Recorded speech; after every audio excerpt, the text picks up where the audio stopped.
नमस्कार साथियों, क्या आपने कभी ये सोचा है कि आखिरकार भगवान भोलेनाथ पर या शिवलिंग पर जल क्यों चढ़ाया जाता है?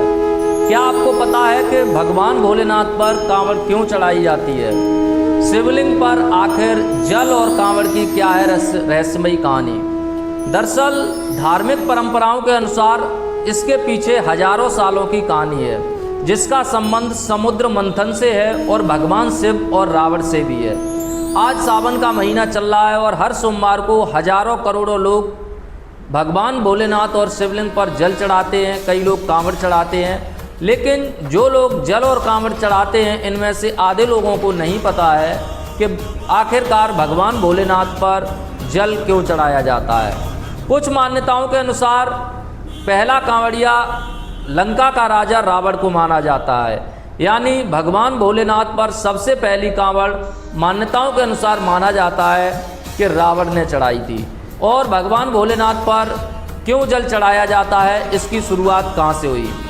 मान्यताओं के अनुसार समुद्र मंथन हुआ, जिसमें देवता और असुर समुद्र मंथन कर रहे थे।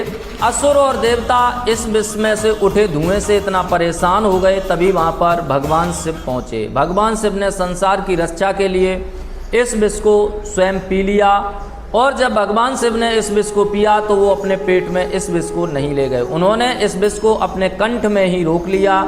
कंठ में इस विष को इसलिए रोका, अगर वो पेट में ले जाते तो संसार को नुकसान होता, और अगर विष को बाहर छोड़ देते तो सृष्टि का नाश हो जाता। इसीलिए भगवान शिव ने इस विष को अपने कंठ में ही रोक लिया। तभी से भगवान शिव का नाम नीलकंठ पड़ा।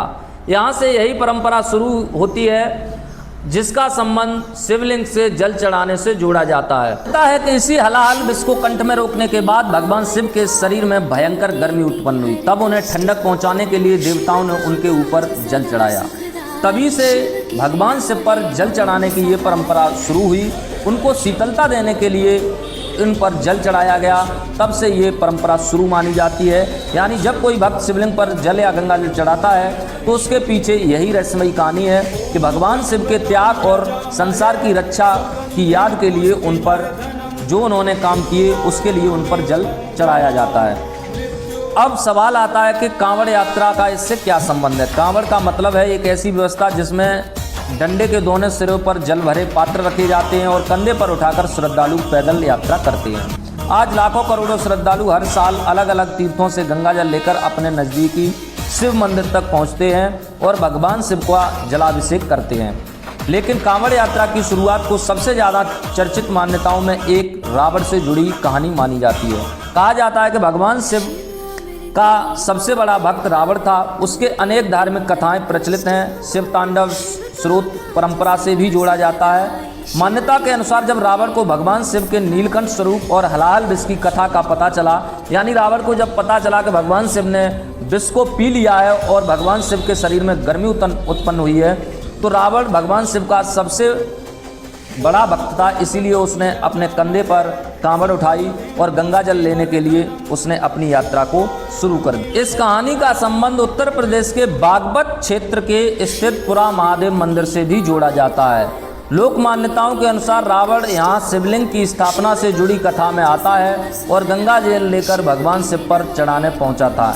इसी कहानी में एक रोचक प्रसंग सुनाया जाता है। कहा जाता है कि यात्रा के दौरान रावण को कुछ समय के लिए कांवड़ किसी दूसरे व्यक्ति को पकड़ानी पड़ी थी, लेकिन कांवड़ को जमीन पर रखना नियम के विरुद्ध माना जाता है। इसी दौरान जल जमीन पर गिर गया। लोक मान्यताओं में इस घटना को बागपत क्षेत्र की एक जलधरा और पुरा महादेव मंदिर के रूप में भी जोड़ा जाता है।